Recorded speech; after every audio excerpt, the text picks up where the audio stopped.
And we're Go ahead. today, kids and cats and kittens. We are here with the Anime4All podcast, the increasingly inaccurately named Anime4All podcast, I should mention. And we are here with me, who is Spear and Magic Helmet, and we are here with Alternate Visuals, the man formerly known as Game Hunter. And we are here to talk about a very special topic today, which is the Dragon Ball canon and how we feel about it. And Alternate Visuals was just telling me that he thinks that GT is the only real canon in the entire series. Don't get me set on a spike over here. And I like to take issue with the increasingly unaccurately named podcast. How dare you? We talk about anime here. We're doing that right now. Increasingly less. I mean, we'll get back to that. There's just stuff to talk about. I mean, My Hero, at least as far as I'm aware, I think it said fall. I think so. I'm guessing October is when but I don't know how much longer that will run, because the only thing that's left for that is Figuraki's fight and then the ending of the entire show from there. So it might not even make it into next year. I could be completely wrong and it makes it into next year, but who knows? But yeah, we are here. Well, you can call it Dragon Ball canon. I'm just talking about Dragon Ball series, the good, the bad, and the ugly. Bad and ugly could probably be used synonymously here, so we'll just go with how we feel. So let's start with that. Who do you think is the ugliest Dragon Ball character? Of characters that were at least a main character at one point in the game. Like, we can't pick like Drum or something like that. Any character? Any character, but like we're gonna try to stick to like characters that were at least a main character at some point. What are prerequisites for main character? Like, I'm gonna go with Yajirobe, and I think Yajirobe is kind of stretching it, but I'm gonna go. That's my choice. So you mean, I guess, characters that we were dealing with throughout the show? Okay, yeah. That's what I want to make sure, because when I was doing like main character in my brain can mean multiple things. So ugly character, or either that or Bulma. Bulma's pretty homely. I disagree with that, but who's hotter, Bulma or Chi-Chi? Well, I have a caveat here. Bulma or Chi-Chi. Well, Bulma. Let's see here. Bulma pre. You talking about Bulma pre-Boo or Bulma post-Boo? Because there's a difference. Bulma at her best. Let's go with Bulma at her best and Chi-Chi at her best. Chi-Chi's probably the hottest in early Dragon Ball.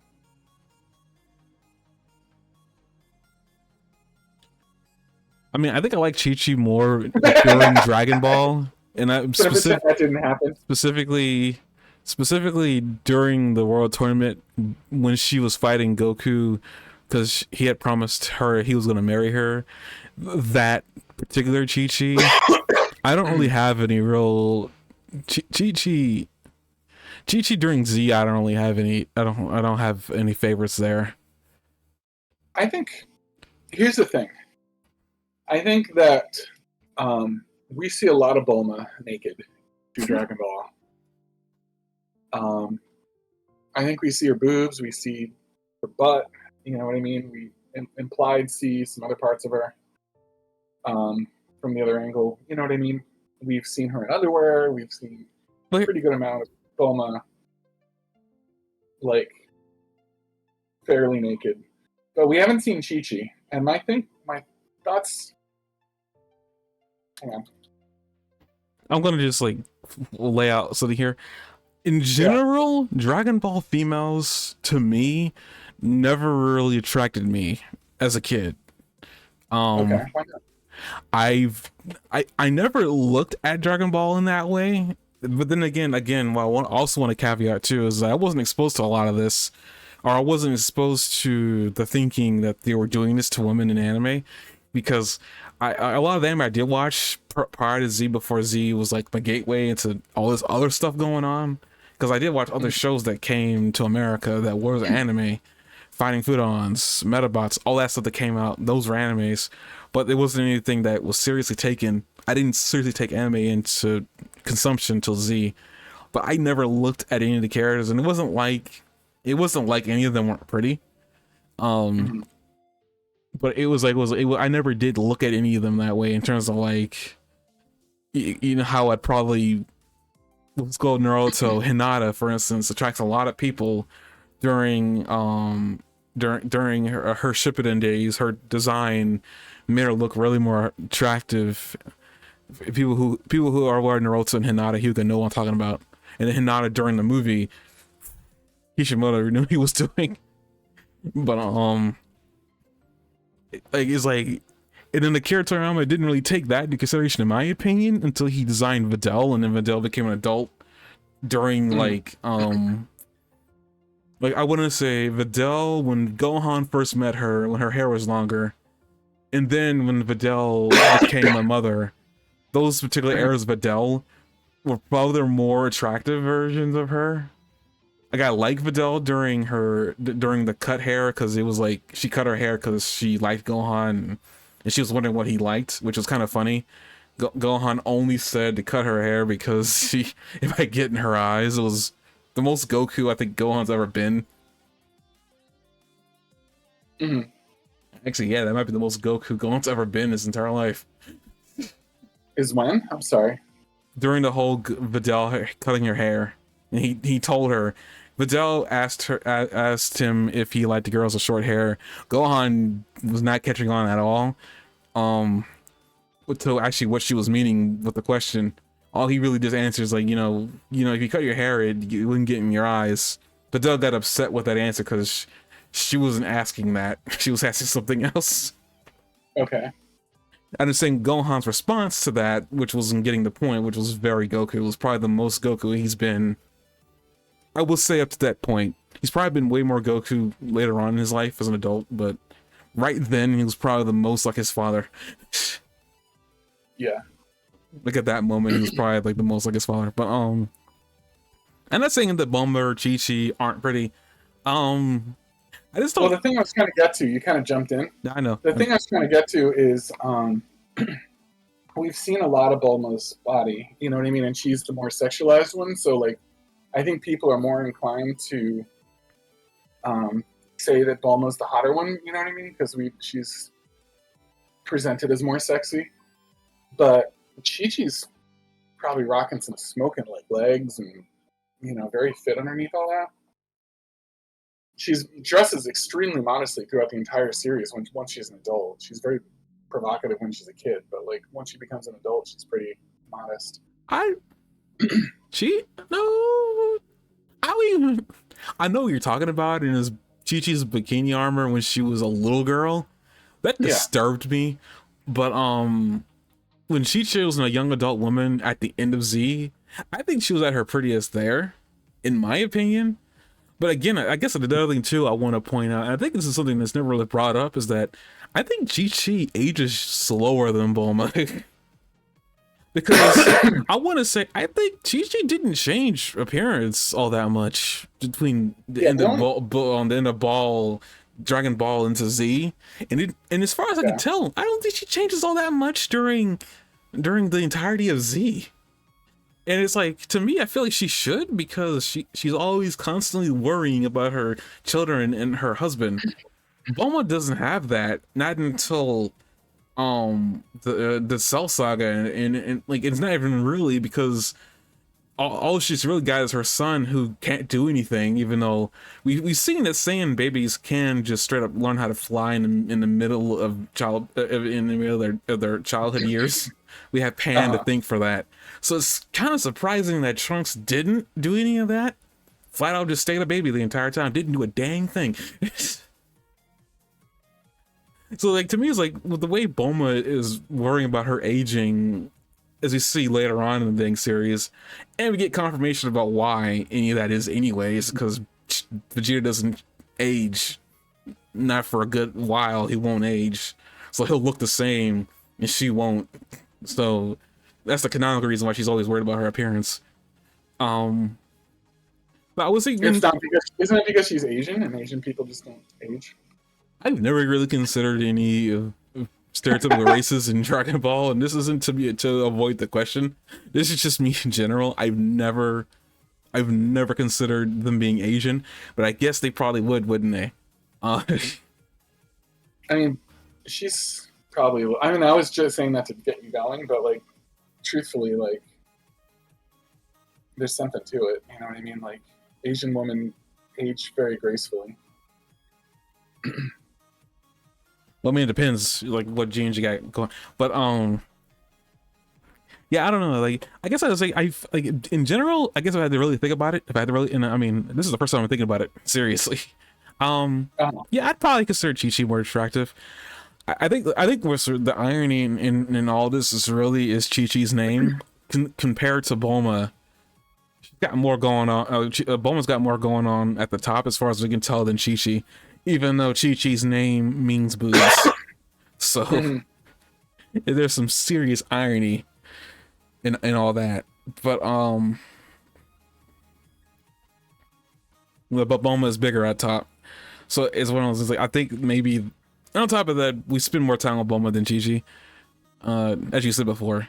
So, but yeah, I think I'd probably consider, you know, there's something, I guess there is something attractive about Chi-Chi that's probably a lot more. The only thing I don't find attractive about Chi-Chi is her personality. When it comes to her earlier days, she calms down at the end of, and during Boo, which is I'm happy about. But earlier on, she was kind of annoying. So I spent more time like, will you shut up, Chi-Chi, versus, oh, she's hot. Like at that point in my life. Yeah. So it was like, that's kind of where I was with Chi-Chi. It's like, Bulma was like kind of a would you shut up Bulma kind of thing, right? I don't think they really spent too much screen time with Bulma complaining. I will say that they did do a lot of that during the Namek saga. We did spend a lot of time with her there, her complaining, but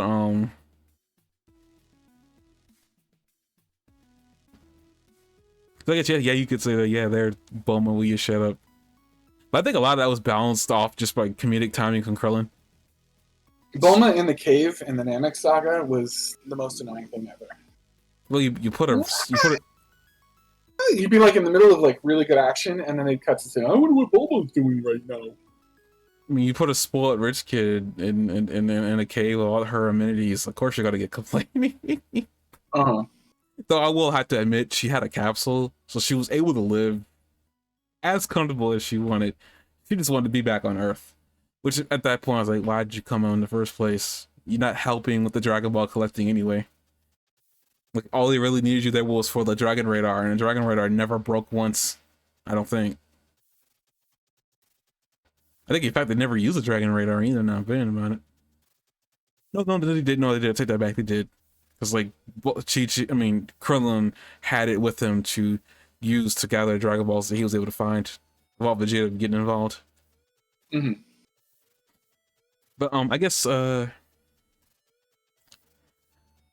I guess firstly, we'll just talk about Dragon Ball, the series when Goku was a kid, all the way up to a young adult at the end of Dragon Ball, where he, you know, carries Chi-Chi off into the wind from the Ox King to marry her and quote unquote not kiss her before giving her children. We won't talk about that bit, but just the entirety of Dragon Ball.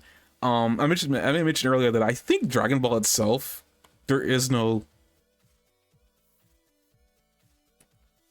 And our first spot. And our first ban of the night. Wait. Did I? Oh, this is a likely event. So this is already banned. Never mind. Huh? What? Can you do more than that? Can you report it as a bot? I probably could. But this is if this is the same person, won't do much. That's weird. I thought I could report. That's a warn. Mm. What's happening over here? Oh, I can report.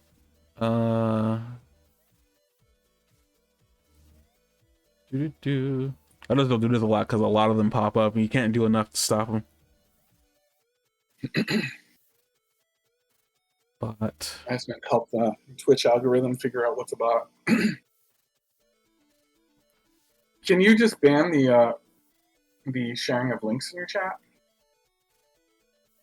I would get I rid feel of like most I of the bots, have. right?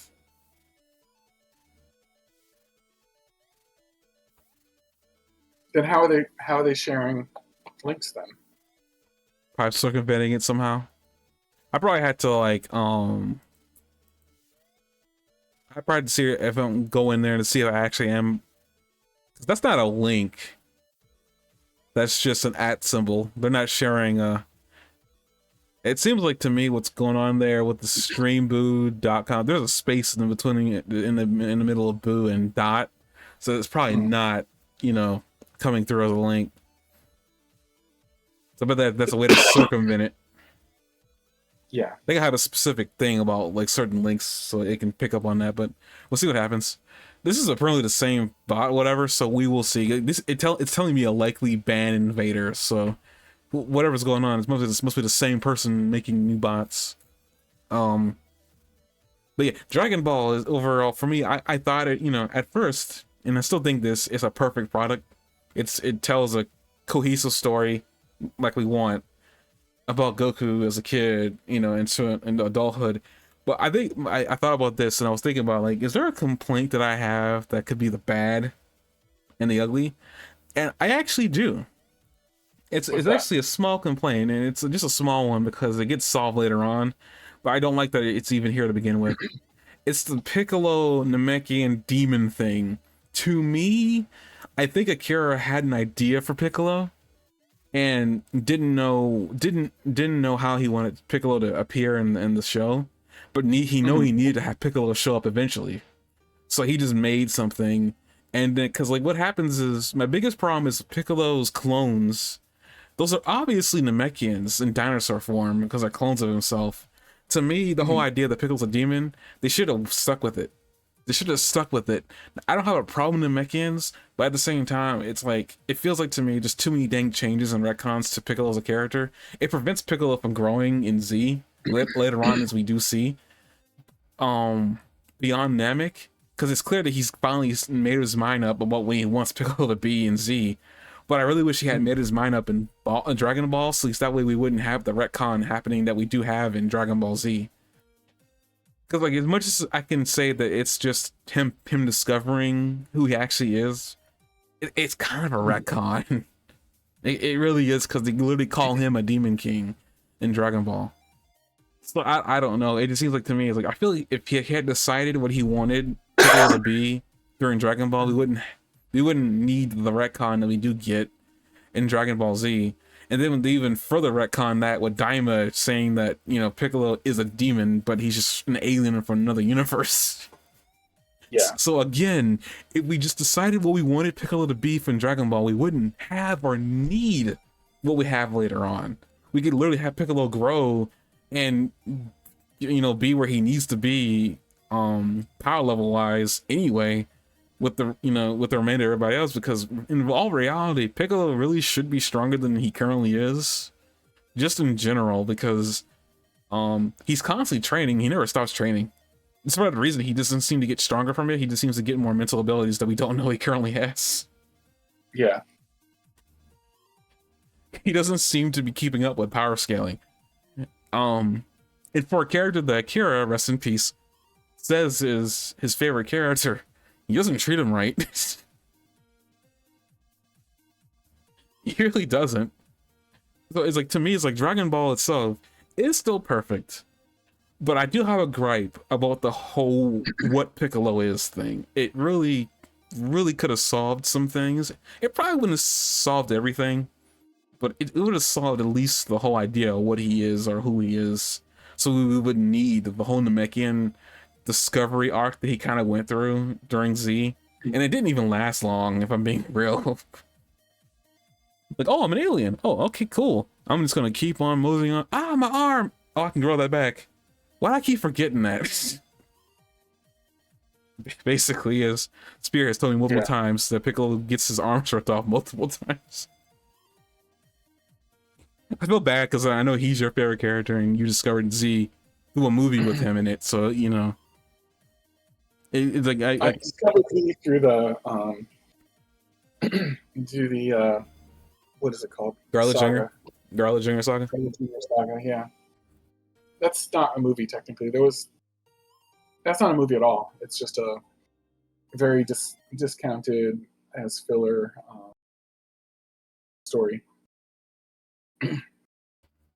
Yeah, sorry. Didn't mean to call it a movie. I don't know why I keep thinking of Garlic Jr. as a movie, but I guess I do.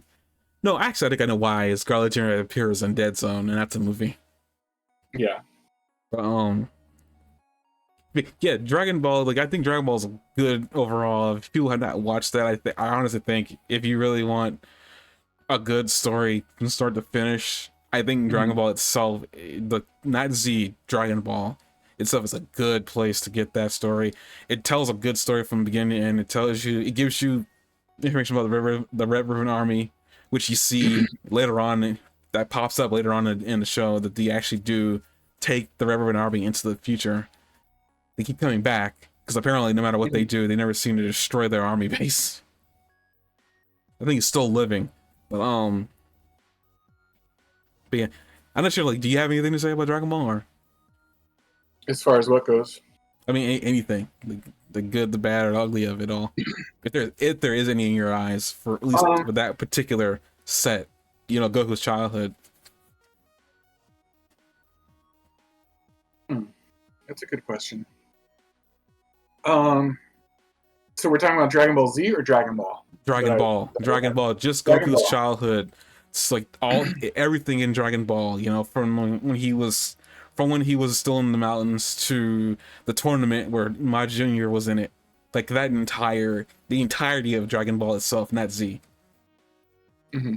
Oh, all of every arc and every story? I think that I'm frustrated by the fact that the Dragon Ball franchise in general is making it very difficult to. I'm talking about the Dragon Ball itself. You know, the first anime series with Goku's childhood. Like the entire thing that told Goku's story from when he was a little kid, all up until he was like a young adult. I'm not including Dragon Ball Z or GT. Or Daima, or all that stuff in there. I mean, you can still talk about that if you want. I'm not going to hold you back from that. I think in a lot of ways I like Dragon Ball as much as Z. I think when I showed it to my wife, she really liked Dragon Ball, and I got her to watch that all the way through, but she wouldn't even consider watching Z, even though she'd seen like Team 4 Star and stuff like that. So I think that there's definitely a specific audience that like can enjoy Dragon Ball as a series for its own merit. That where it's not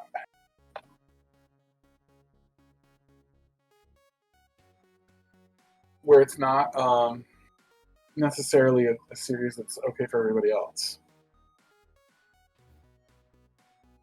Like I think people that like Dragon Ball, I think don't necessarily have to like Dragon Ball Z.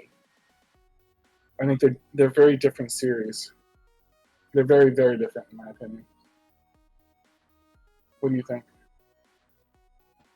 Well, I mean, yeah, I mean, Dragon Ball, as I said before, like, it was telling, Dragon Ball itself was telling a coherent story between when Goku was a kid to when he was a young adult, before he discovered he was an alien. I guess I could say that's probably another, like, I kind of wish that, I guess it's not really, I guess I can't say the same exact thing for Goku as it happened to Piccolo. It was clear that Kira didn't know what he wanted Piccolo to be. At least with Goku, he might have already decided that. But no, he said that in order to keep going with Goku, he needed to expand into space. So it's possible that he never intended Goku to be an alien to begin with. Speaking to that, just as a little offshoot side note, I find it very, amusing that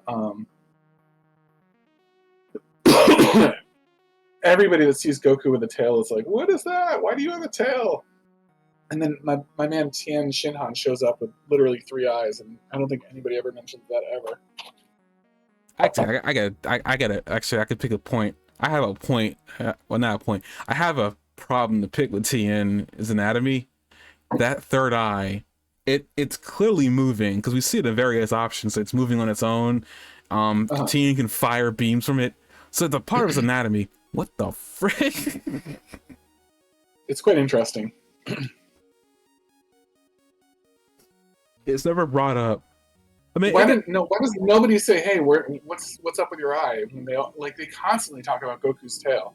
Well, here's the thing, though. Most of that world, no, that still doesn't make any sense. What I was about to say was like most of that world has a lot of really random things. You have wolfmen that walk around, in that world, that change at the sight of a full moon. So why does this tail even come up? Their president is a dog.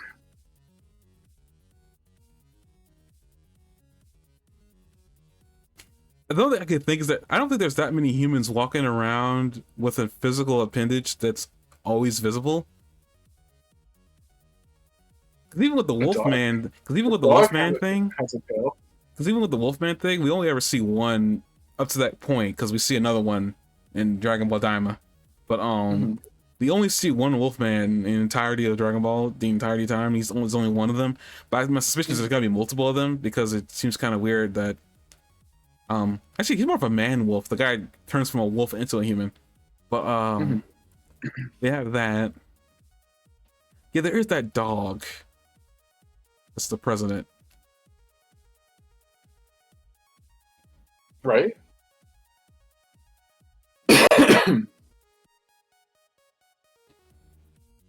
Maybe it's just one of those things where something appears normal to others, then something that should appear normal and shouldn't even bother is one of those, like, they're bringing attention to it.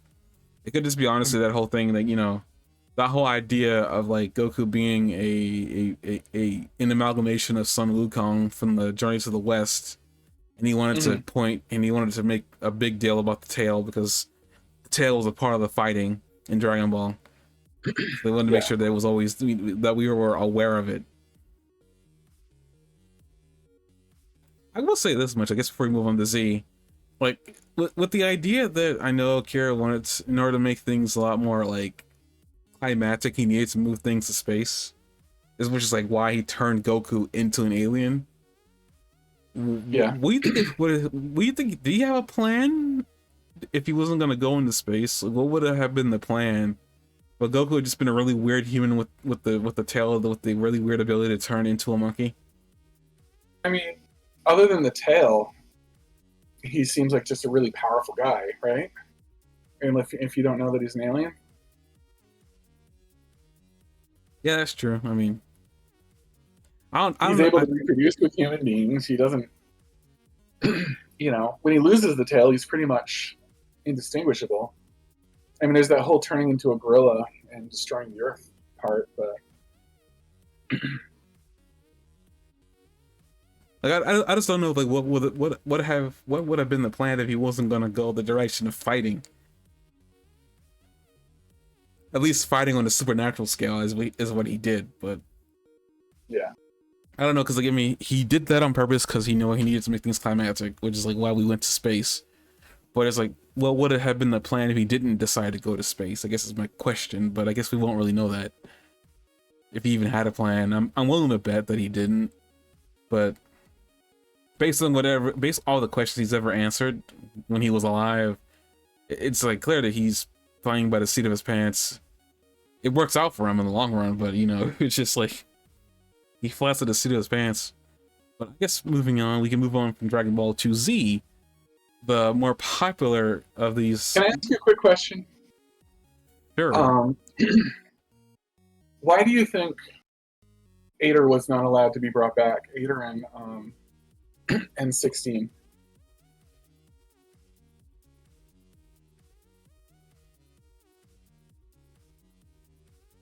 You're talking about 16 from the Cell Saga 16, or 16 a different one? Yeah. Oh. No, 16 from the Cell Saga. Well, aren't these guys androids? I don't know if you're talking about when they wish people back to life. I don't know. Well, shoot. Wait a minute. I guess 17 and 18 got brought back. Well, actually, they were part human. Well, no, Right. they were human with robotic parts in them. Cyborgs. Yes, cyborgs. But And they're called 16, androids, but they're cyborgs. that's a mistranslation from our end. There were 16 is the cyborgs in 16 is Japanese. technically an android. But yeah, 16 and 8 are not, don't have a human base. So why can't it, if they're things, why can't you just recreate a thing?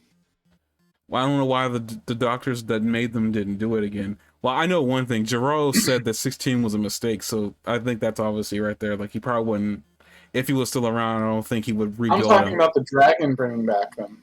I'm I saying, don't why can't they wish back 16? I don't think that anytime they wish back lives, I don't think you would consider. Would you consider an android alive, like in the concept of like of a human life being alive? Okay, what does that have to do with the dragon being able to bring them back? There's no soul to bring back because they don't have a soul, right? Right. But why does that stop the dragon from being able to bring it back? If it's just an object, wouldn't it be even easier to bring back? Well, anytime they made a wish the dragon, they said bring back the people that were killed. I don't think androids count as people. Okay, but why can't they make a separate wish and bring them back? How many wishes have they ever had every time they wished from Shinron? That number has changed throughout the years.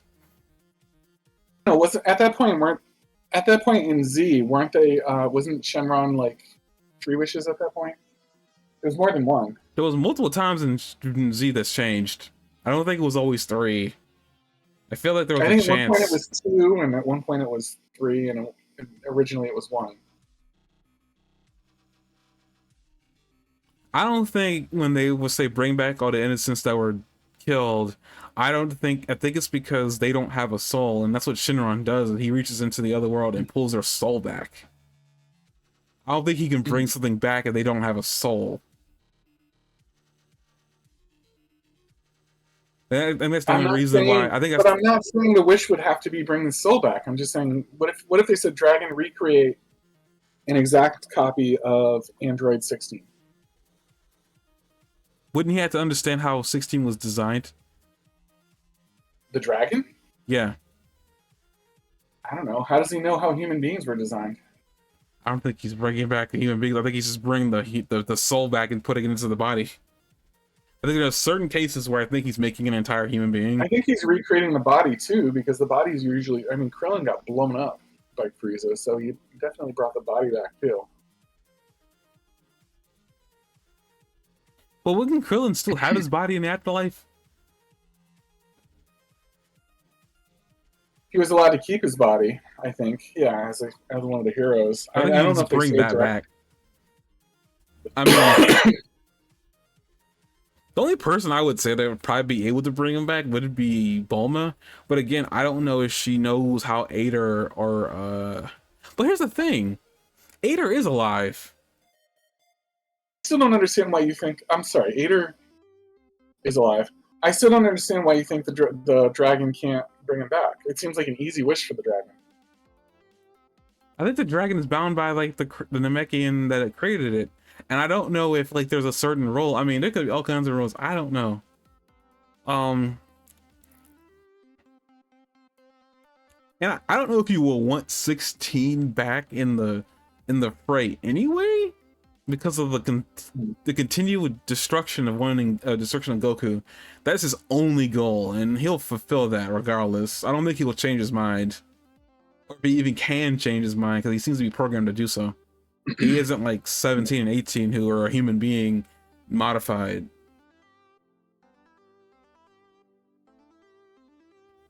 Yeah. 16 is an exceptionally powerful android. I'm not gonna roll that, but there might be some role. I don't know. It just anytime they made a wish, they've always said bring back the innocence. So, like I don't know. Like I think that's just something that they didn't think about, and when it came down to it, maybe 16 isn't innocent. And if they thought about it and made a wish just for 16, Do you think they could have brought him back? If they made a whole separate wish just for 16.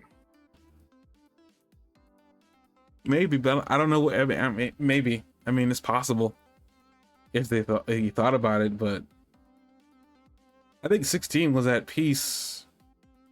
The Cell destroyed his core at that point too. I don't know what Shinron's limitation on his abilities are. Android 8 dies in Dragon Ball: The Path to Power. But no, we see him again. And I mean, we see him at the end. We see him in the Buu Saga because the movies aren't canon. He dies in one of the movies. That must be what I was thinking, though, because I seem to remember him dying. Does Buu kill him? I don't know if Buu killed him. He might have been alive when Buu did the human extinction assault. He wouldn't have been alive when Buu finally just blew up the planet, though. Vegeta had them bring back the Earth, and then they had all the energy sent to Goku for the Spirit Bomb. But was Ader back? Because yeah, I believe Ader was there. That answers our question. Then, if they could bring Ader back, then they certainly could bring back 16. There's no, I mean, they're the same thing. Well, at the time they were revived, 16 was still dead. I know, but if they could accidentally bring back Ader just by saying restore the world, then they should be able to have, if they made a special wish for it, they should be able to bring back 16. I can't think of any reason why they'd be able to bring back Ader but not 16. The Gohan defeats Cell, group heads to look out where he summoned Shinron, ask for him to revive everyone that had been killed by Cell. Shinron grants the wish, but Piccolo notices that he cannot access Goku's energy. Bunch of acid is a way to bring back Goku, but Shinron denies. Krillin asks if he can turn Android 17 back into humans. Huh, I wonder why. You know what? I want to bet that 16 is alive. Why? I say this because we didn't know 17 was alive. Because I didn't for years. I don't know those contest clues, and at least not until like 17 just randomly showed up at the end of Z when he was giving energy to Goku, and 16 wouldn't be included in that energy giving because 16 again isn't alive, so he doesn't have a life force to give. But no, wait a minute, isn't Ader an android? Hold up, Ader's an android. I thought we saw Ader giving energy then. Didn't we see 18 giving energy? Yeah. No, maybe the androids can give energy that's not life force or something. Or I guess 18 could give her life. No, because force. like 18 and 17 are human base. They have a life. Yeah. I wonder if their life key is very big though. I wonder if because they don't train it or anything. Maybe it's like roughly the size of a regular human, and it's their android stuff that is big.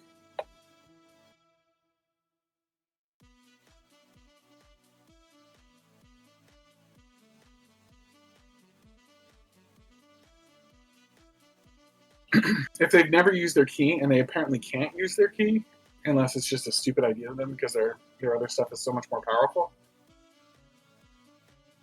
This is weird. In the anime, it was said that Android 18 was a human-type Earthling who died and was resurrected as a human-based model android. In the what? The wiki? The wiki said that, but apparently in the anime, it was said that. I don't remember that. Do you? No, I do not. I don't really have that many memories of Dragon Ball itself. I have certain memories, but I do not remember that. Could they say bring 16 back as a human being?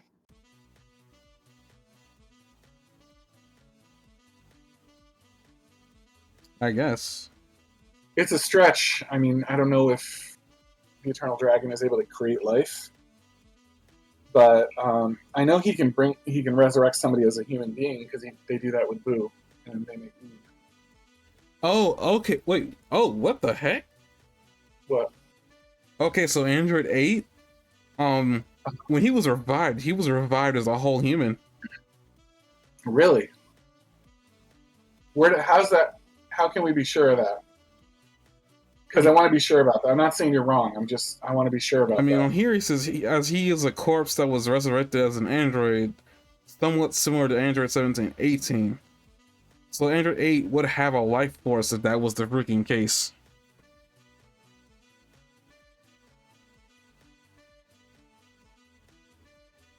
Android 8 Yeah, Android would have a 8. life force. Android, if he was brought back as a human, he would indeed have a life force. So they could have done that to 16 too. It says here as he was a corpse, he was resurrected. Wait, no, I'm reading that wrong. I mean, he was a corpse, which is why he was resurrected as a human. He was partially non-mechanical. But 16 isn't. I'm not gonna sit here and say he's Android 16 isn't back because I mean, there have been things brought back that we didn't know, and we didn't know until it was was required for us to know. It'd be an asshole, but I mean, Cool. I didn't know Ader was brought back as a human being.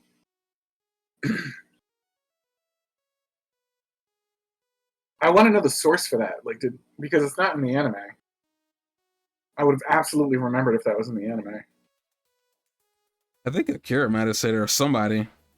I feel like that was something that was dropped years later after the fact, when people had brought it up and realized that Android 8 was there. Yeah, Akira would have to say that. So 16 could have been brought back, and he just never was. I mean, I'm looking through 16. I mean, I know 16 was based off of Jiro's father, but I mean, Jiro's son, but I don't know if he used a piece of him in that. I mean, he could have easily used a piece of him, but I don't know if he used a piece of him. Yeah.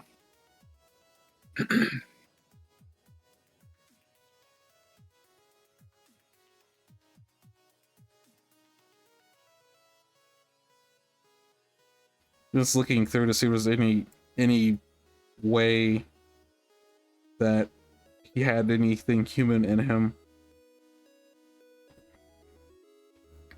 You can make the argument that he was partially human because of how he acted, but that was a programming thing that Jiro did. Yeah.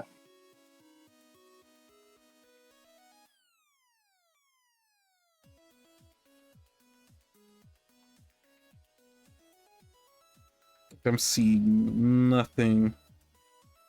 I'm just looking. It's just giving me his life story.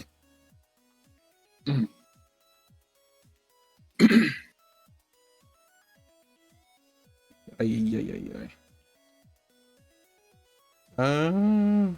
Hater's a fun character. He's very wholesome. Yeah, the only thing Jiro made that was nice, well, that him in 17 and 18.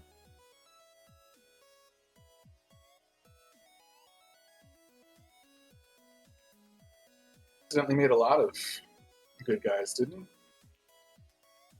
he? He made a lot of defects. Well, 16, 17, 18, and 8. I don't know if there's any others, but that's a pretty good number.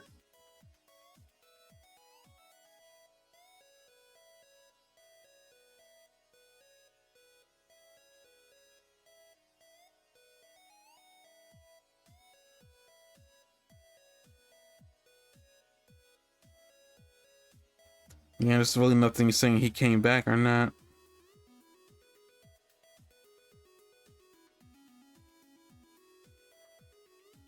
Okay. Well, I mean, Kira could have just forgotten about him.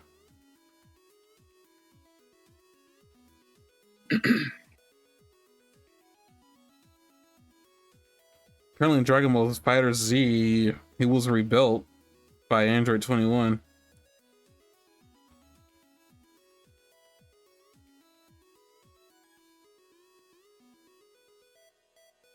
It could be possible. Maybe the Shinra could only revive people that were human, even if they had a piece of humanity in them.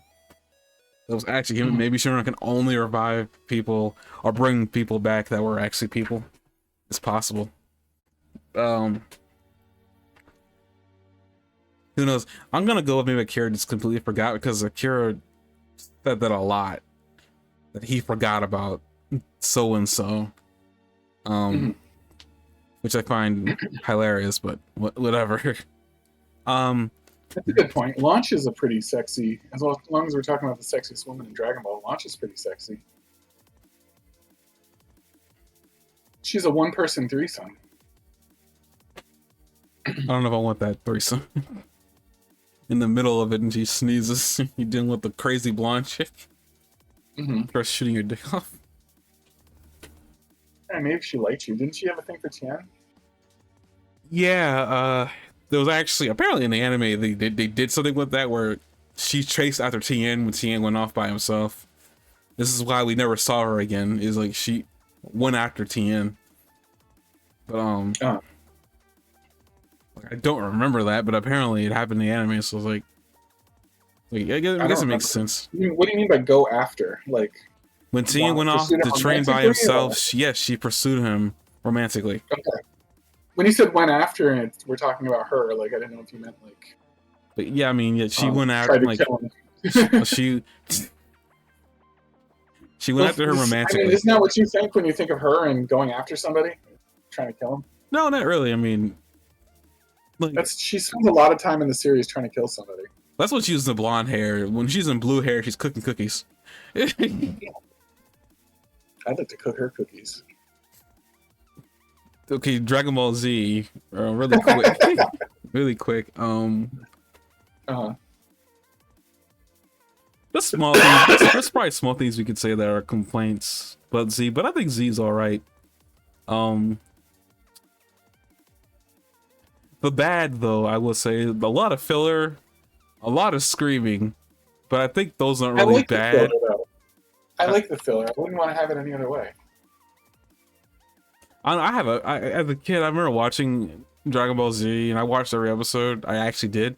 I remember being upset by getting a little bit of story and then stuff that doesn't really matter to a lot of it. Like I wouldn't mind those episodes if they actually had an effect on the actual story. Like I guess a perfect example of I wish this had an actual effect on the story. There was a point when Gohan was by himself. This is the second time he was like off in the wilderness training by himself. I think it was after Gohan ran into that robot in the cave. He had saved a brother and sister duo, and the little girl that was with him, the sister, kind of like had a little crush on him, and he had saved her or whatnot. At the time, I had assumed that maybe we're going to see her again as an adult, and maybe that was going to be Gohan's future wife if we were going to ever get to that point. Unfortunately, we didn't. She was just a canon character we were never going to see again. Never even heard from her again. I would have loved to have seen if those two survived. I could only assume that they died. There's this brother and sister duo in the woods that Gohan has saved. In the city, I forgot what it was, that they were in trouble. They were being attacked with something, and Gohan, because he was out there training by himself, I think this might be the second time he was doing it, because Gohan was older by this point, but he was training by himself. This is like Teen Gohan. He had ran into these kids and he had saved them, and the little girl kind of had a crush on him, I believe. And I had assumed based on him meeting these two, maybe we were going to see them again, because I couldn't tell what was filler or not back then, obviously. But I was like, things like that, little small moments like that. Those moments are cool. Don't get me wrong. I'm not saying those moments are bad. I just really wish that these moments happened during canon content versus just being something that they did that didn't really matter or didn't do anything. Like, to me, it was just a waste of time, and I could have been watching the cool fight scene that you teased 5 episodes ago by this point. I want to watch stuff that matters. Like, if you want to give me stuff like that, have it matter to the story, have these characters come back. Even if the characters just came back, that would have satisfied me at that point. But they never did. Nothing that ever happened. Even the Goku and Piccolo learning how to drive, they don't have their licenses in the show. Goku confirmed he doesn't know how to drive. I think even Piccolo said the exact same thing. So that whole entire driver's license thing didn't even happen. At least it would have been cool to they didn't recognize that maybe they took the test and they failed, but they didn't. They didn't even recognize that they took the test. I liked the filler one in Dragon Ball Z. After Gohan was done training and he became Super Saiyan, and he met those people that like had surrounded themselves in a dome to protect themselves. Did you remember that? And Gohan came in, and like there was a lot of injustice going on. And the guy was there was some rich sleazy guy like that was taking advantage. I think that was the one I was referencing. There was a girl that fell in love with him. I think it was a brother and sister duo that brought him there. I feel like he ran into these two. He ran into a girl from there, and I think he also ran into the brother. I think I don't remember it too well, but like Gohan was off training by himself. So that must have been, that's what I was thinking, that he already had turned Super Saiyan. So that must have been, that was the second time he went off training by himself. Out in the wilderness. I think that was a dome. Like, again, those moments are cool, but they don't matter to the overall story, because, like, they don't get referenced later.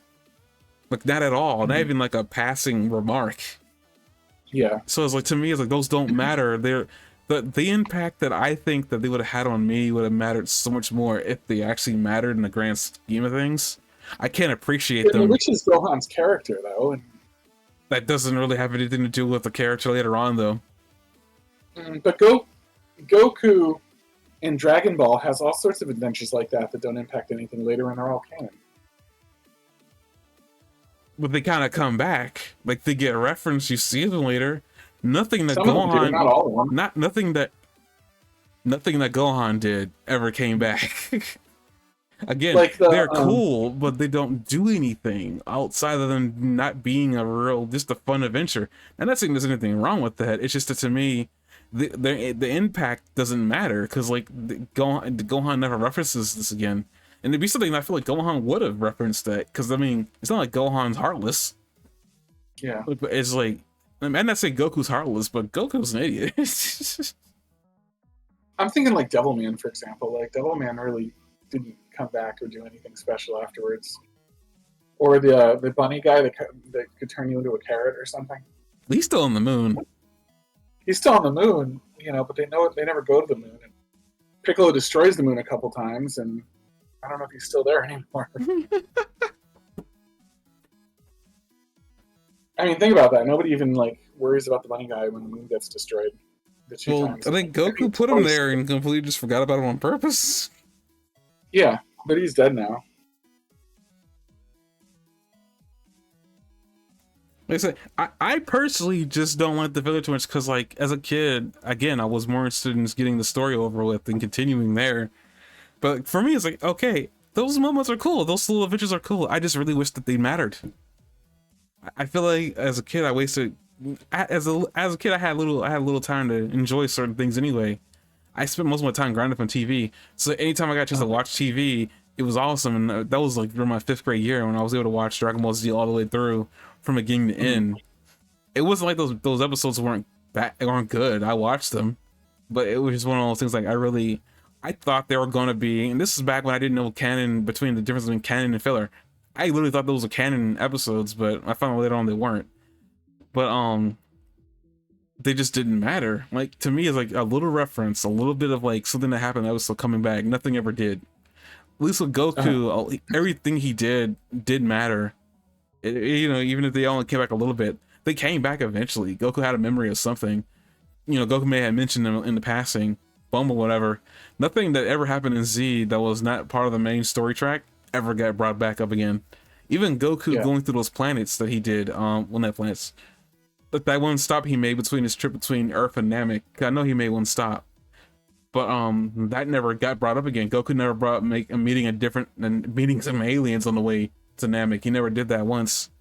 Never gets brought up. That never gets brought up. Like, there's so many small things that like they spend time doing filler, but never get brought up ever. And it's like, to me, it's a waste of time at that point. What was the point of me getting attached to these characters for you just to toss them off in the wind? I think that's my problem. Like, I just don't want to get attached to filler characters and they don't matter. I just mean that that's not exclusive to filler, that though. Like, things like that happen a lot in Dragon Ball. I don't think there's been any like side character that they never brought back up again. I really wish they did that to Hercule Satan, but they never did. He kept coming back. I mean, there's gotta be side characters that never come back.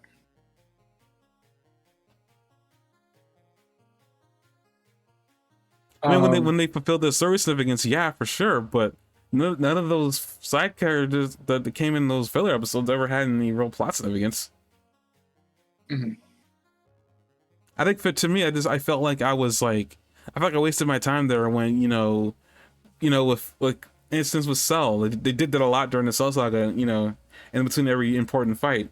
I get that they need breathing room. I get that, but at the same time, it just, to me, it's like they gave me characters that I kind of genuinely got attached to, and because of that, I feel like I got gypped because they never get brought up again, not even once, not even a side tangent. Like, to me, it's like if Gohan just referenced that girl that had a crush on him at least once, maybe around Videl just as a little funny thing and see if Videl get jealous, I would have appreciated something really like that. Huh? Icon was really cool, and they made him recurrent in the filler so that like something was done with him. He was in one of the movies. He was in the Otherworld tournament, and then they brought him back for part of the Buu saga when they attacked in Kai's planet. One instance of filler that they did something with, and the sea of pointless filler episodes that existed prior to. Mm-hmm. PyCon's the best thing in filler. I wish they'd bring PyCon back. It would have been so cool if they picked up PyCon to like do the tournament in Power instead of like, I don't know, one of the other characters. I mean, I like the set of characters that they pulled. Like, Yeah. Would you have rather had PyCon or Tien? I think I would have still had Tien just for like the history that Goku and Tien share. PyCon and Goku's history isn't all that long. And even if you were to consider, that's even letting go of the prerequisite that PyCon and Goku's history is really only filler. But, though I will say I'm starting to question whether PyCon's filler or not. Kind of filler. No, it's not. No, it's not that I'm saying that he doesn't exist. I'm saying I'm starting to question. There was something kind of done during that little homage chapter of Super that they did that I read all those months ago. They brought in the fact that Earth had a bunch of heroes that they recognized as heroes, and they had statues erected in their honor. And one of them was the blonde Herculean dude that we saw in the filler episode. Okay. So and I was looking to see if I couldn't see PyCon, and I couldn't get a good glimpse of anything else beyond him. I'm starting to believe, I'm pretty sure that maybe Toritaro, I could be completely wrong. I'm not trying to get people's hopes up, but I'm kind of curious if Toritaro is going to make PyCon canon. Because he brought in the Herculean dude in a statue saying that he existed. Before, he may be long dead, but he existed. And that to me is very weird because we spent all this time, all those heroes that we saw that Goku met in the afterlife as a filler content. If he were to make the one move of saying that PyCon existed, I don't think PyCon would be. I could, in good conscience, consider PyCon filler. So it's one of those things. I don't know if it'd be interesting if PyCon was a really weird Namekian, possibly. We've seen in various instances that not every alien race has aliens of that look all the same. Sometimes it's a mutant. That they gets born and they get ostracized. In the case of Frieza, apparently Frieza's a mutant of his own race, even though we don't know what his race looks like. So I don't know what he was mutated with. I mean, it could be possible that he was just really freaking strong and they weren't expecting that. It's probably what it really freaking is. But this is one of, I don't like I don't know. I could be completely wrong and I be misjudging. It's just that they only had that one statue there. Who knows? I just thought it was kind of strange that he was in there, and I remember that Herculean dude specifically because Goku talked to him, was palling around with him before. So it's one of those, like, you know, they mentioned that Earth had heroes before, you know, before Goku and the gang and whatnot, wandering about. So it makes me think, it's like, are they making these guys canon? It's like, because if they are, that breaks a whole new level of characters they could potentially bring in. I don't know how they would do it. Dragon Ball universe is gigantic right now with all the different universes. Like, so we haven't even seen all the universes and the demon realm and like the alternate timelines and everything else. Like, it's a gigantic world right now. Every alternate timeline would have its own set of like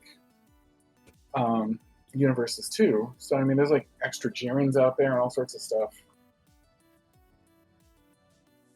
Well, like, I guess like just not really much to complain about Z other than just the lots of filler, but that's a complaint from me, not you. So that's a half complaint. I guess I got a complaint that, and this could just be a complaint in just in general that, I mean, I think everybody kind of can agree. There are characters that probably should have gotten higher scaling to help them keep up with everybody else. If not Krillin, Piccolo should have been involved in that one. Yeah, you know, I have been jokingly teasing about Piccolo because, like, it's just like, it's not like I don't like Piccolo. I like Piccolo a lot. Don't get me wrong. I really like Piccolo. It's just I never thought too much about him because, like, he never seems to get included in it and everything like that. But thinking about that doesn't seem fair. Piccolo's been around just as long, even longer. Some characters, namely Vegeta. And Vegeta still gets screwed to this day, which is unfortunate. But you know, Piccolo should have power scaling. The fact that it took 20 years or so, whatever how many years it took for him to get a transformation, is actually kind of unacceptable. Considering how long he's been training. Like, when you said it's about time, that's an understatement. Yeah. It's a legitimate understatement. So, you know, that's what I was saying, like, you know, I was like, again, it's like, Piccolo definitely should have gotten treated better. And I hope that because Toritaro's in charge of Dragon Ball Super or whatever now, maybe... They wasted opportunities with Piccolo, too. Like, Piccolo could have learned, like, more techniques from King Kai. Like, Piccolo with the Spirit Bomb and, like, the Kaioken and stuff like that would have been pretty cool. I get that they want it to be only Goku's, like, ability, but I don't know. It's possible that maybe it takes a certain type of person to learn those techniques, though I will admit, you know, taking the Spirit Bomb out of the equation, Piccolo learning the Kaioken would have probably been useful. There's a YouTuber called the Saiyan Scholar, and I was kind of watching. He kind of threw out like an entire what if scenario about if Piccolo had learned it, and according to him, it's something like it wouldn't have probably helped Piccolo too much. Not many things would have changed too much. He still believes, and apparently there's this argument out there, I'm not entirely sure if you're even aware of it, about, like, you know, the Piccolo versus Android 17 fight, that never got finished. Apparently, like, you know, if that fight had finished, he was, like, wondering if Piccolo could have taken 17. And it sounds like, according to him, there's, like, it can go back and forth between. It sounds like if he believes that, like, Piccolo had a plan, to deal with 17 in case he couldn't outlast his infinite energy thing. And I don't know what his plan, I think he had told what the plan was, he thought he had, but oh no, that's what it was. It was a supreme cannon. Because I don't know if, like, and maybe tell me if, like, if you remember this, was there like an addition to that move where if Piccolo used it, it doubled his current battle strength? Piccolo had a move? I don't think Piccolo had any moves like that. According to him, it was a supreme cannon. It doubled his power. I mean, he was using it, he was charging it. Special beam cannon, right? Yeah, special beam cannon. It was definitely concentrated his power. Like, that was part of the thing. No, but apparently made him stronger, is what according to the Saiyan scholar. Apparently, he said that that's what it does. It strengthens Piccolo when he uses it. Mm-hmm. So he's saying that, you know, it could double his power in the moment that he uses it, and that would be enough to drill a hole through 17 and destroy him. Mm-hmm. But again, I didn't know that's what the Supreme Cannon did. Supreme Beam Cannon, like that was an interesting part of the technique I didn't know that it did, and I don't know if Piccolo ever exclaimed that. So maybe it's something that Kira said in passing or something, or it's online somewhere. I just thought that was kind of intriguing that if that's what that move did, why doesn't Piccolo use that more? I get that, like, it takes time to charge, but it's like, to me, it's like, he should have been spending time making it so that it didn't take so long. Or if that's not realistic, which I understand something really powerful like that's kind of gotta like have a downside. But like Piccolo doesn't spend much of his time in the front of fights that much anyway. To me, he can spend time hiding and charging it. By the time whoever like the sap is he's gonna fire it on realizes what's happening, it'd been too late. Yeah. I just like the Team 4-star interpretation of I'm a charging my attack. It's disappointing that he made that move specifically for Goku and he never uses, well, not take that back, he does use it on Goku. He kills Goku with it. He kills Goku with this, never mind. Special Beam Cannon! Maybe that's why he doesn't use it, because he only intended that move for Goku.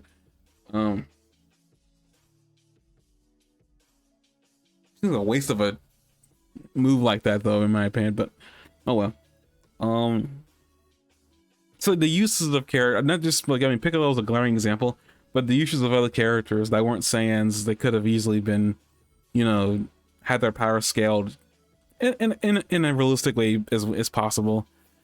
I still feel like they could keep up because we got people like Goku who still want to fight people like Krillin, even though their power level is so much different. Like, you would kill Krillin with a punch, but apparently Goku seems to forget that.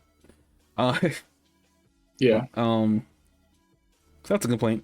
What I do love about Z, though, before we move on to GT, is I actually, this is kind of what spurred this on. I was watching Vegeta's Atonement episode, and I didn't even realize this was happening to me until I watched it during the weekend. Just the entirety of the episode, with the Bruce Faulkner music in there. The entire episode with Vegeta in his whole in his speech to Trunks, and you know how he was like sacrificing himself for everybody. I remember watching that, and I remember like actually being brought back to the point in time when I was first watching it as a kid, when I first saw that happen. And like I very rarely does anything from Dragon Ball Z do that to me. There's a few times where I think that will happen, like Gohan turning Super Saiyan 2 for the first time, Goku becoming Super Saiyan for the first time, like Goku and Piccolo's fight, I think against Raditz might do it. But like there are very few moments in Dragon Ball Z that do that. But like Vegeta's Atonement, I think is one of those, like, I think it's like the moment for me for his character, Vegeta's character specifically. You know, you see from the very beginning of Dragon Ball Z, when Vegeta shows up, he's a tyrant that wants to destroy the planet. Then that tyrant kind of becomes like a character that you kind of feel sympathy for, because you know his entire race was killed by a guy, a racist alien. Who would have guessed? A racist alien. Who we find out much later apparently that he was told to kill. He was told to, because Frieza was racist. Why gotta make it about racism? He was a racist. Why can't you just say like Frieza was a real bad guy? He wasn't a little bad guy. He was like one of he was literally the worst. He was the worst. Mm-hmm. But apparently Frieza was told to kill, you know, assassinate the entire planet.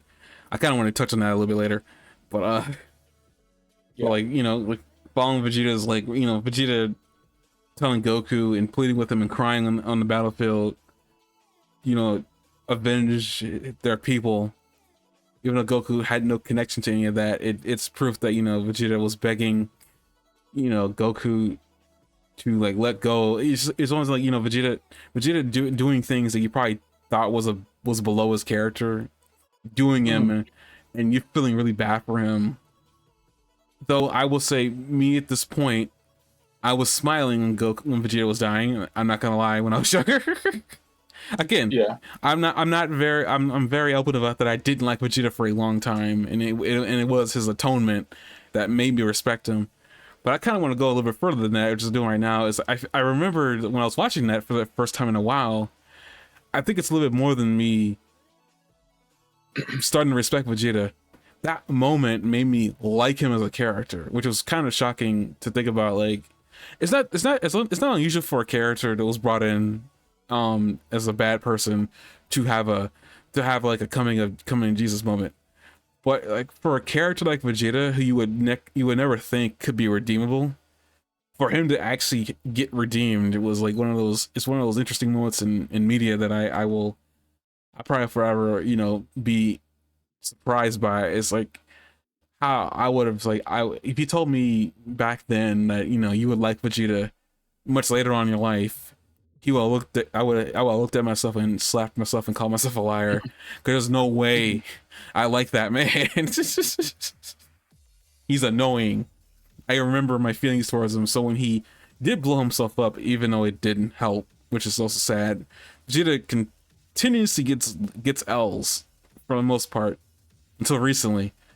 Vegeta getting that, like, I really do. I think Vegeta is probably I think I can say this 100%. I think Vegeta is probably one of the better things about Dragon Ball Z, which is surprising considering where he comes in, when he comes in, and like where the show ends. Like, I think Vegeta is literally the best thing from Dragon Ball Z, and I say yes, that's better than Goku. I know a lot of people probably will hang me.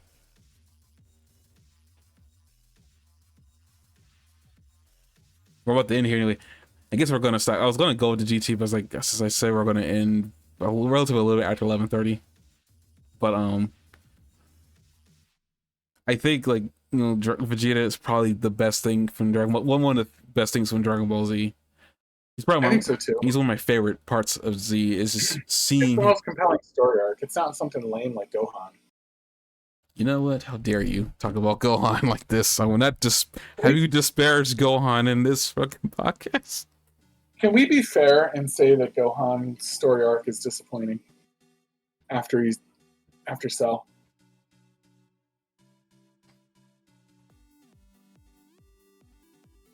I'm thinking. I'm not like living hag. I'm just thinking.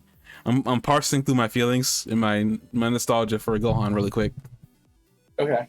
Don't answer. Wait, what? What's the difference between a Son Goku and a Naruto? Don't answer that.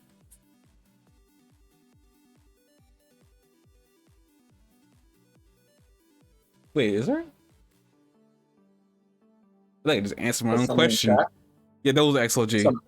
XLG. Oh, okay. He's just trying to be cheeky, I think, because he says don't answer the right after he asks the question. But Gohan. Here's my. Yes, Gohan during the Buu saga was probably, in my opinion, the most disappointing. Even with the Mystic Gohan stuff, they didn't really go anywhere with it beyond him losing the fight with Buu.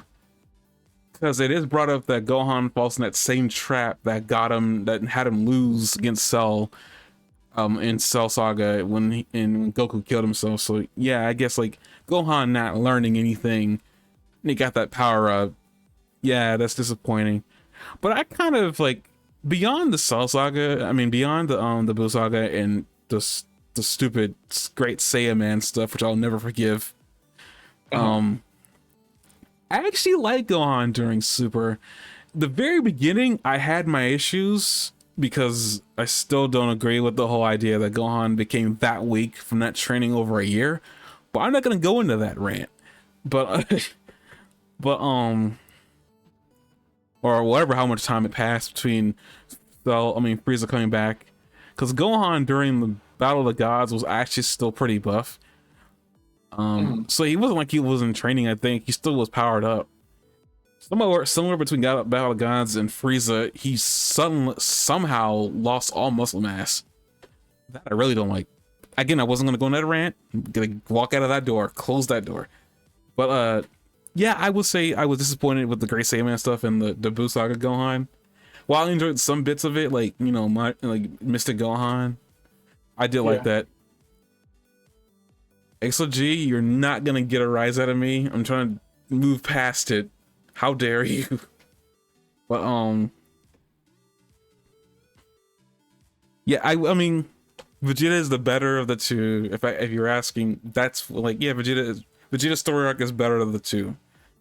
There's a lot more emotion. We spend a lot of time. It's a character that I honestly didn't expect to actually feel sorry for by the end of it all, and later on, like, enjoy watching his interactions with people, because I make mention to you in the movies and Super is like Vegeta has literally become comedy. He's actually funny to watch now versus before when he was a little bit more serious and, you know, he was too stiff, whatever like that. So like Vegeta has literally have evolved into, you know, somebody that is willing to make a fool of himself for others now. So, you know, it's one of those, like, it's something that Vegeta wouldn't have done in Z, that's for sure. But yeah, like, over his evolution as a character is freaking awesome. Like, even if I laugh at Markiplier, you know, giving the business to Goku in that one video, I had to agree with him that Vegeta is definitely a better written character. And it's funny that Akira pretty much wrote a better character from a character he didn't like. Oh. Akira did not like Vegeta. You could tell with the way he treated him. But for whatever reason, he wrote a character arc for him, and it was freaking awesome. I don't know what was going on. It's like, I really don't know why you did that to a character you didn't like, but whatever. It's kind of interesting. I almost wish that if Piccolo, if he didn't like Piccolo, what would have happened to him? Makes you wonder. Yeah.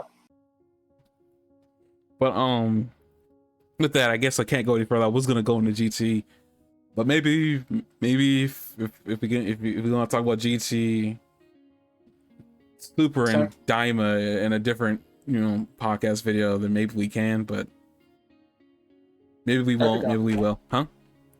I'd be down for it. We'll see. We'll see what happens in 2 weeks. But I guess we'll end it right there. Vegeta is the GOAT. Oh, I guess one last thing. I did make mention this earlier. I want to touch upon the Beerus dropping that he was the one that told Frieza to destroy the planet. I remember first hearing that and wondering what was the purpose behind that information drop, because it seems like it was placed there on purpose for a reason. Do you think Vegeta's going to find out that Beerus is the one that caused his planet destruction? And if he did, do you think Vegeta would try to fight him? Are you saying that? We're wondering if Beerus destroyed the planet Vegeta? No, he confirmed that Beerus said that he actually he whispered it towards Whis or whatever, or Whis said it. Whis had whispered it. Said, "I wonder what the prince would do if he found out that you were the one that ordered the destruction of planet Vegeta." I understand, like, if Vegeta he ordered it, he didn't do it personally. I see. He told Frieza to do it. He ordered Frieza to do it. But what would happen if, like, now I'm just thinking about it. Now I'm just thinking about this. Frieza has no reason to hold on to the idea that, you know, Beerus told him to destroy the planet. What if Frieza just gives that to Vegeta as a freebie? Yeah. Now I want to see Vegeta fight Beerus. I think that's the point. Like, you spent all of Super waiting for Beerus to fight one of them or both of them. But I don't know if Beerus wants Vegeta fighting him on revenge energy, though. That's the thing. Is like, because Beerus literally told. I have the feeling that, like, Beerus could still take on, like, Jiren, Goku, and Vegeta all at once. Apparently, I guess as we're ending off here, apparently Jiren is like God Destroyer God level. Apparently. Yeah, but Beerus is one of the more powerful Destroyer gods. Is he? I thought the Clown dude was like one of the more powerful. He might be one of the more powerful too, but I mean, both of them are among the more powerful Destroyer gods. I mean, I can't fight against it or for it. So, Well, let me ask Google. no, I'm not saying you're wrong. I'm just saying I can't argue for it against it. So I can't say much other than you might be right that he might. I mean, they're like one of the more distinguishedly looking characters, and usually if you have a look about you, then you're really strong. Dragon Ball Z rules. But According to Google AI, which admittedly is not always accurate, in Dragon Ball Super, Beerus is widely considered the most powerful god of destruction. While other gods like Belmont and Quitella have shown significant strength, Beerus' power is often implied to be above him. His ability to casually spar with the other gods of destruction and hold his own, along with hints about his potential at full power, suggests a level of strength that surpasses most other gods of destruction. Beerus is often described as having enough power to destroy an entire universe, and he's been shown to be capable of destroying universes. Belmont is sometimes considered to be the strongest, and Quitella is known for his arm wrestling victory over Beerus. However, these instances are not always considered conclusive, and Beerus' strength is generally seen as great.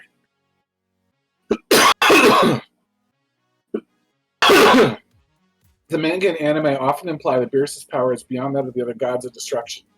For example, Whis has stated that Jiren surpasses Belmont, but Whis also acknowledges the strength of Beerus. There's some discrepancies between the manga and anime, such as Quitella's arm wrestling over Beerus. However, even in the manga, Beerus is generally considered the strongest in terms of combat. well, I mean, we used to say that he destroyed a planet he destroyed the original home in his sleep. So. Yeah. But with that, we let to see. I don't really know. I mean, Vegeta has another form up his sleeve. Thanks to Beerus, actually. But I'm not going to get into further that because that was spoilers that I probably shouldn't have said anything about. So I apologize. Specifically the Spear. He'll probably forget about it really soon. I sure hope he does. If Dragon Ball Super ever continues. I sure hope it continues. I'd love it to continue. But, I have fewer hopes that it's going to continue now because they're starting to do other things. Like they've done Heroes now, and they've done Daima, and it's starting to feel like they've moved on. We may have to see. I mean, I know Toyotaro's in charge of the manga. There hasn't been another chapter yet. I'm still waiting on it. Toyotaro, please give me another chapter. Yeah. But we'll see what happens. I'm hearing that there is something going on in the animation sphere. I don't know what that is, but there is hints that they're doing something. I think it's a movie, so I mean, I guess we have to keep an eye out for another movie to show up. But with that, we'll see about next week. In 2 weeks, we'll just talk about GT, the controversial GT, the controversial Grand Tour, Super, and Daima, the most recent entry in the Dragon Ball series. With that, see you guys in 2 weeks. Later. Take care, everybody.